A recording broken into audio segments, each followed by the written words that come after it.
Eh bien bonjour et bienvenue à tous dans ce nouvel épisode de notre jeu programmé en Python grâce à la librairie donc Pygame.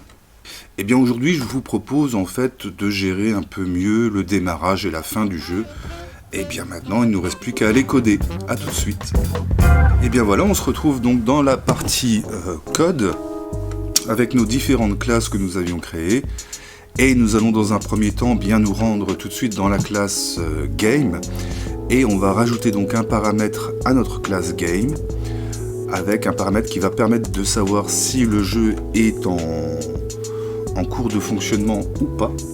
Donc tout simplement on va lui rajouter un paramètre. Alors je cherche à quel endroit on va pouvoir le mettre. Bon, on peut le mettre à la fin, mais pourquoi pas le mettre au début, tiens, pour changer un petit peu. Donc ici on va se mettre juste en dessous de l'initialisation et on va lui définir donc ce paramètre self.isPlaying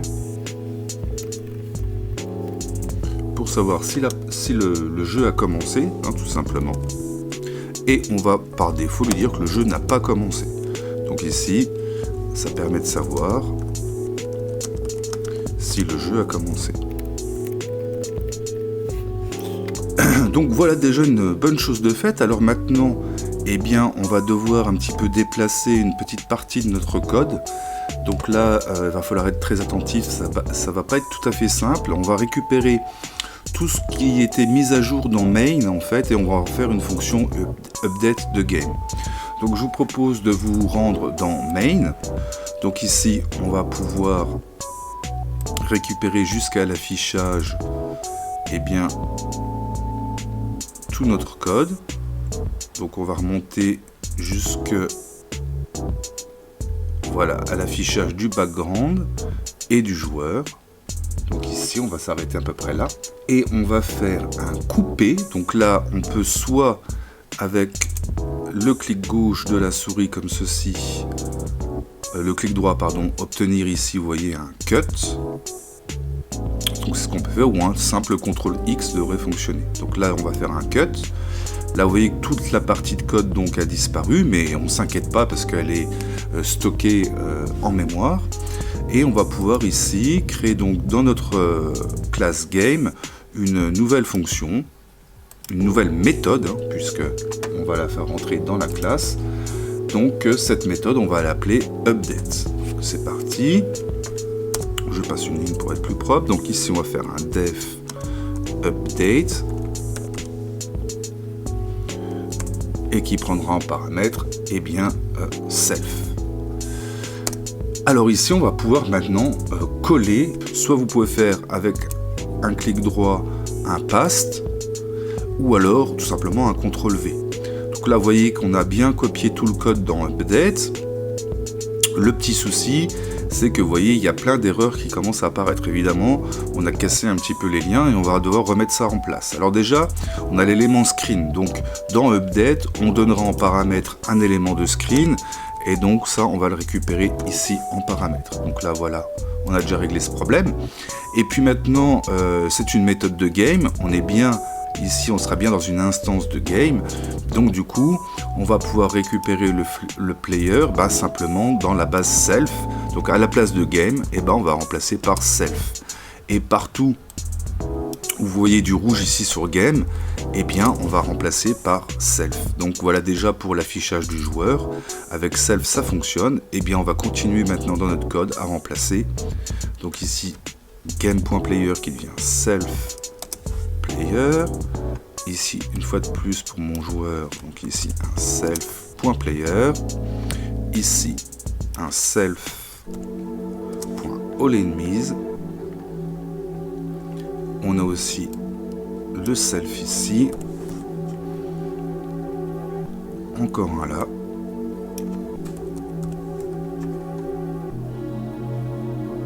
Et je crois qu'on en a à peu près fini. Alors du coup, on va retourner dans la classe main. Et cette fois, dans la boucle, donc dans main, dans la boucle, on va rajouter donc cette vérification de voir si le jeu a commencé. Donc, par exemple, je vous propose de vous placer. Alors là, je vais faire un peu le ménage parce qu'il restait des choses.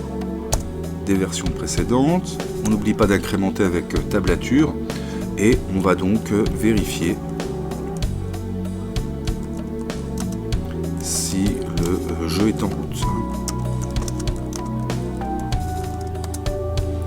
Alors on va faire un if évidemment, donc if game.isPlaying, et bien si ceci est vrai, d'accord, et bien il va devoir tout simplement afficher tous les éléments du jeu qu'on avait précédemment, c'est-à-dire le jeu, donc c'est pour ça qu'on lance une fonction d'update, et on n'oublie pas, vous voyez, elle nous précise qu'elle attend un élément de screen, donc nous ça s'appelle screen, et on va pouvoir lui passer directement screen en argument. Donc là, si le jeu est en route, eh bien on fonctionne exactement comme précédemment. Alors maintenant on va peut-être vérifier si le jeu n'a pas commencé. Alors si le jeu n'a pas commencé, moi ce que je vous propose c'est qu'on affiche une image en fait, qu'on va appeler une bannière, qui va être l'image un petit peu de démarrage du jeu. Donc il va falloir la charger d'abord cette bannière, donc on va retourner un petit peu plus haut dans main, et à la manière dont on a chargé un background ici, eh bien on pourrait charger une bannière. Donc je vous propose de créer tout de suite ceci. On va ici donc importer notre bannière.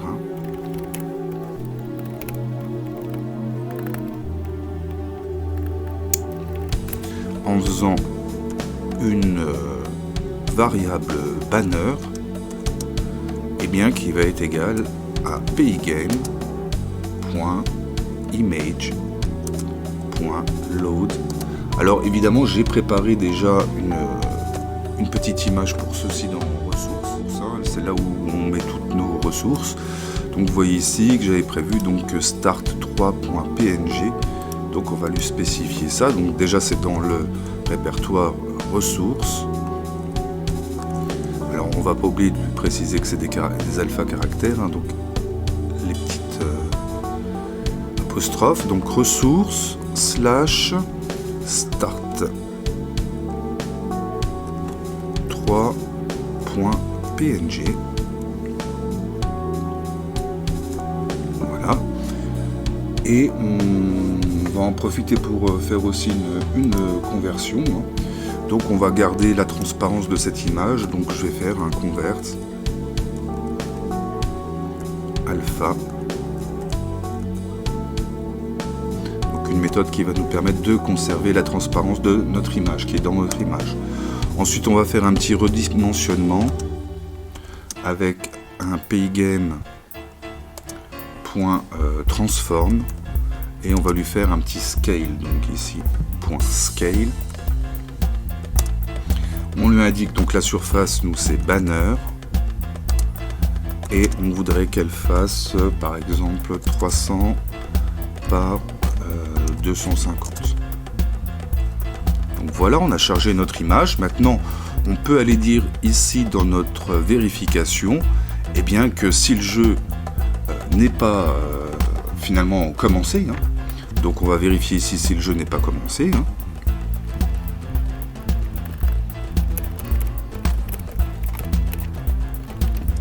Alors si le jeu n'est pas commencé, on peut tout simplement se dire que dans ce cas c'est un else, parce qu'on a testé précédemment dans le if, si game is playing, donc si jamais ce boulin est true, eh bien on aura donc l'update, et s'il est false, eh bien on sera bien dans le else. Alors dans ce cas, si on est dans le else, eh bien on va faire afficher notre bannière avec un coup de blit. Donc ici banner, et on va lui préciser la position. Donc ici moi c'est 50, 150, vous adaptez en fonction de vos propres banners. Et on va lui demander aussi de mettre à jour l'affichage. Donc on va lui mettre un pygame.display.flip. Voilà. Comme ça, l'affichage se mettra à jour même si le jeu n'est pas commencé. Donc là, on a à peu près commencé à préparer les choses. Donc pour l'instant, si je le mets en route, normalement, on devrait avoir la bannière. On va voir ça tout de suite si ça fonctionne. Donc voilà, pour l'instant ça fonctionne. Alors j'ai mis sur ma bannière press S to start. Si jamais j'essaye d'appuyer sur S, rien ne se passe pour l'instant, parce que j'ai rien prévu pour ça. Mais c'est ce qu'on va faire maintenant tout de suite. Comme on détecte les touches un petit peu plus bas, je vous propose tout simplement ici qu'on puisse détecter les touches. Alors simplement, j'ai remarqué en développant le jeu que si jamais on se mettait sur l'histoire du dictionnaire pour récupérer si la touche S avait été enfoncée, et bien si on la laisse enfoncer, il va considérer qu'elle est enfoncée plusieurs fois et donc on va redémarrer plusieurs fois le jeu. Enfin, ça va créer quelque chose d'un petit peu qui n'est pas propre. Donc je vous propose d'aller au niveau de là où on a récupéré les événements pour voir si la touche d'espace était enfoncée pour les projectiles. Bien, c'est ici qu'on va aussi nous tester si la personne elle a appuyé sur S ou pas.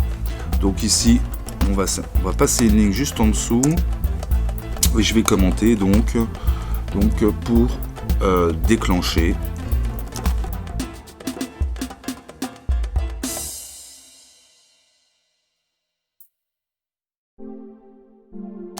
Donc ici on va faire un if event.key est égal à paygame. Alors les touches c'est toujours ça commence par K, hein, K-S tout simplement. Et bien dans ce cas là on va tout simplement lui dire de démarrer le jeu, donc en faisant un game.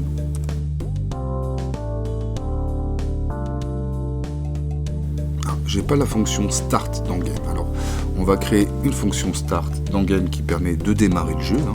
Donc là j'ai pas préparé de méthode pour ça, alors déjà je vais l'écrire correctement. Donc on va préparer cette méthode dans game. On va se retrouver dans game et on va devoir lui faire une méthode de démarrage.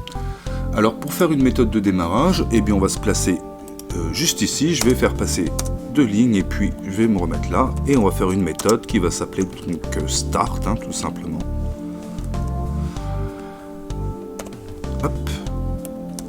Et dans cette méthode on va lui dire tout simplement que self.isPlaying est devenu cette fois vrai, et puis c'est déjà pas mal. Alors on va voir déjà avec ça si on arrive à fonctionner.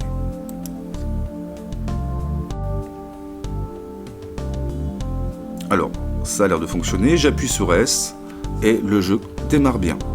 Donc pas de souci, je vais perdre exprès pour voir ce qui va se passer. Bon on n'a pas prévu la fin du jeu, donc pour l'instant il ne se passe rien. Donc je vous propose de définir une méthode GameOver dans Game, hein, tout simplement en faisant un def game underscore over.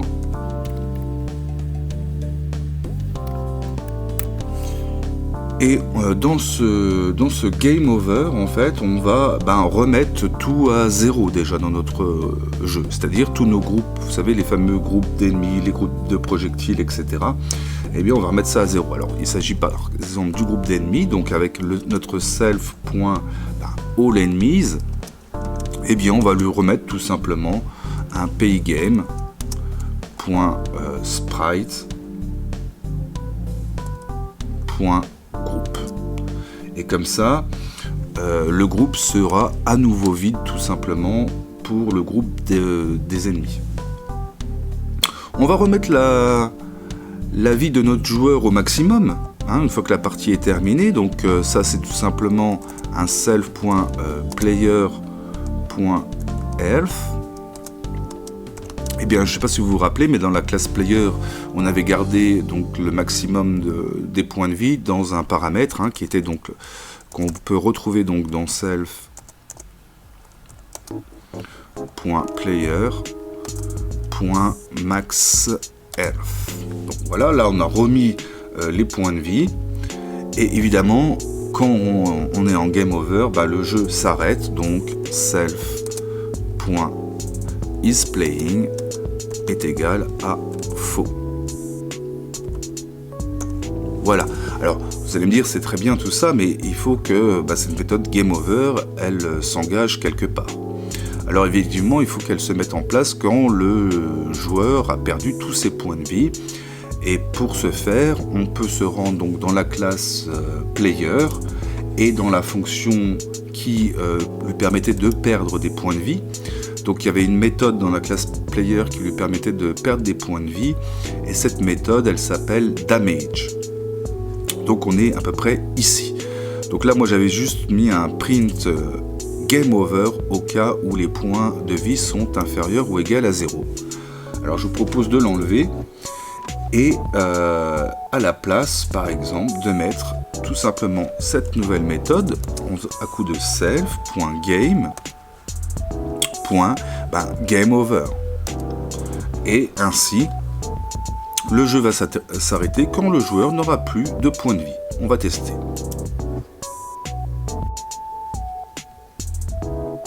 Donc je presse sur S et je fais perdre volontairement. Et bien écoutez, ça fonctionne, notre jeu est reparti.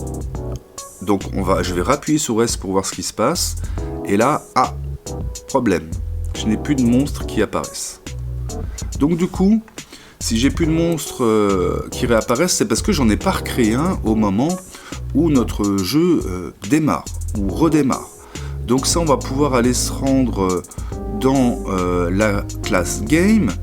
Au niveau de notre méthode de démarrage, eh bien, on va lui demander, dans cette méthode de démarrage, eh bien, de créer un ennemi.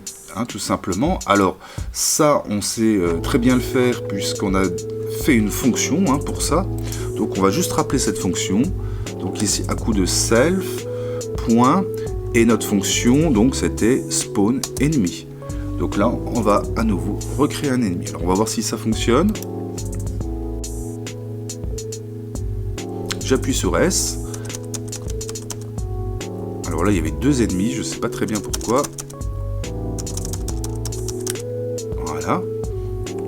Et voilà, c'est parce qu'à chaque fois que je vais appuyer sur S, en fait, je vais pouvoir à nouveau relancer la création du coup d'un ennemi.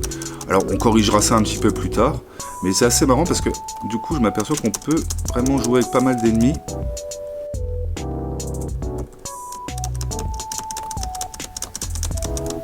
Bref, bon, comme quoi le jeu est pas mal amusant, puisque moi je m'amuse bien avec. Voilà un bon début pour notre jeu. Alors on a encore plein de choses à faire, moi j'imagine plein de choses, notamment rajouter un peu de difficulté avec différents levels, ensuite faire peut-être un fichier des meilleurs scores, ça m'intéresserait bien, et puis sans doute faire quelques petites animations aussi, et puis là on aura quand même déjà construit quelque chose de solide.